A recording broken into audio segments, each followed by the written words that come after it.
अध्यात्म विज्ञान कोई धर्म या संप्रदाय नहीं है, ये स्पिरिचुअल साइंस है जो कुदरत के कानून पर आधारित है।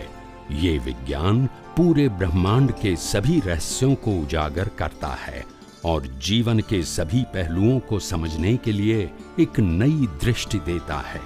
इसी को आर्ट ऑफ विजन कहते हैं, दुनिया को देखने की एक नई दृष्टि, जो अध्यात्म विज्ञानी परम पूज्य स्वामी श्री कमलेशानंद जी के निर्देशन में सनातन सत्य का अनुसंधान कर हमारे जीवन को प्रकाशित करे।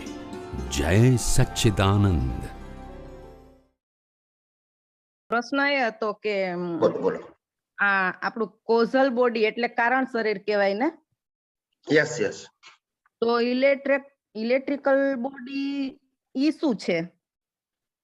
ઇલેક્ટ્રિકલ બોડી એ બોડીને લાઈવ રાખવા માટેનું ઇન્સ્ટ્રુમેન્ટ છે કે જેના આધારે બોડી લાઈવ છે, જેનાથી બ્રીધિંગ ચાલે, ડાયજેસ્ટિંગ ચાલે, બ્લડ સર્ક્યુલેશન ચાલે, બ્રેઇન ચાલે.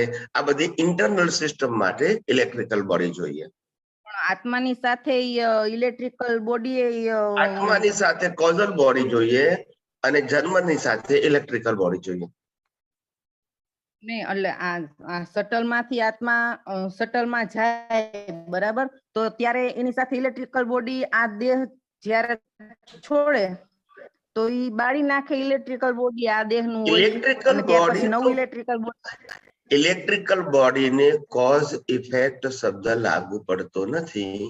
ઇલેક્ટ્રિકલ બોડી ખાલી આ લાઈવ ફિઝિકલ બોડીને સબરાઈ રાખવા માટે, એને મેનેજ અને મેન્ટેન માટે છે. એને કોઝ ઇફેક્ટ સાથે લેવા દેવા નથી. એટલે ઇલેક્ટ્રિકલ બોડી કેરી ફોરવર્ડ ના થાય, એ બોડી પૂરતી જ હોય. એટલે આ કેરી ફોરવર્ડ ન થાય, પછી ત્યાં જે આપણું શરીર પછી નવા બોડીમાં નવું ઇલેક્ટ્રિકલ બોડી આવે, એ સિસ્ટમ બ્રીધિંગ, બ્લડ સર્ક્યુલેશન, ડાયજેસ્ટિંગ બધું જ. એટલે હું દાદાની વાણી સાંભળતી હતી ને, તો એમાં કોઈ પ્રશ્ન પૂછેલો હતો, તો ત્યારે દાદાએ આવી રીતે કીધું હતું કે ઇલેક્ટ્રિકલ બોડી ની સાથે જાય અને આ આપણે જે અમુક ટાઈમે બોડી મળે નહીં અને આ આપણે અવગત્યો જીવ કહી છીએ, તો અવગત્યો જીવ જ્યારે બીજાનામાં પ્રવેશે ત્યારે ઇલેક્ટ્રિકલ બોડી છે ઈ ઓલા ખાવા પીવાનું બધું અત્યારે કેમ આપણું બોડી ચલાવવા માટે ઇલેક્ટ્રિકલ બોડીની જરૂર પડે છે, તો ઇલેક્ટ્રિકલ બોડી ઓલાના શરીરમાંથી બધી વસ્તુ ખાઈ લે.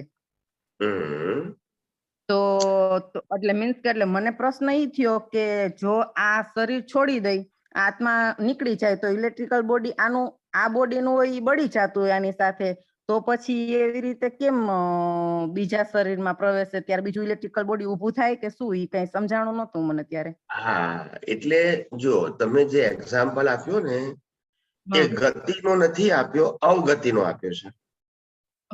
એટલે બેમાં સિસ્ટમ અલગ અલગ. એક મિનિટ, હવે હું તમને સિસ્ટમેટિક સમજાવું છું, તમે ખાલી સાંભળો. તમે ગતિની વાત નથી કરી. ગતિ એટલે એક જન્મમાંથી બીજામાં જન્મ લેવો, એને ગતિ કહેવાય.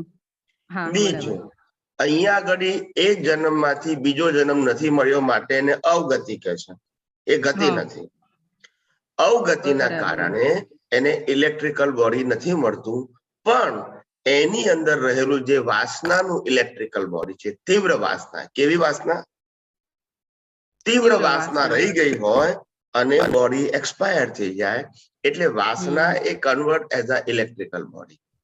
અને એ વાસના જ્યાં સંદર્ભમાં હોય, વ્યક્તિ સંદર્ભમાં કે વસ્તુ સંદર્ભમાં, એ એમાં બેસે અને પેલો વ્યક્તિ જે કઈ કરે એની અસર એને થાય, કારણ કે એનું ઇલેક્ટ્રિકલ બોડી તે વખતે એક્ટિવ ફોર્મમાં હોય.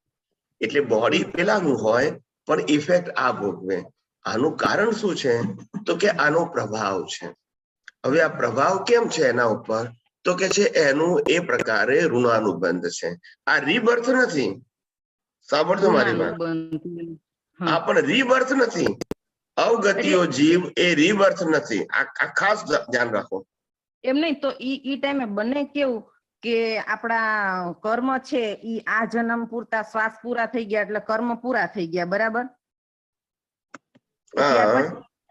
એને જે બધી આ વાસના ભેગી કરી હોય કોઈ પણ જાતની, તો ઈ ગયા જન્મમાં બોડી વગરનું વિચાર કર્યું હોય તો એની ઇફેક્ટ આપે કે કેવી રીતે આવે? ના ના ના ના ના ના જો સિદ્ધાંત સમજો કે નોર્મલી આ બોડી સાથે સંકળાયેલું જે ઇલેક્ટ્રિકલ બોડી હોય એ આ બોડીના અંત સાથે અંત જ આવી જાય.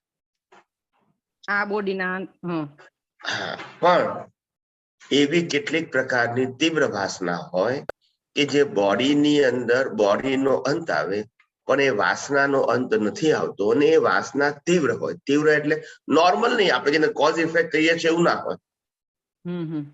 તીવ્ર વાસના, અને તીવ્ર વાસના is connected with this body two that body. સમજાય છે?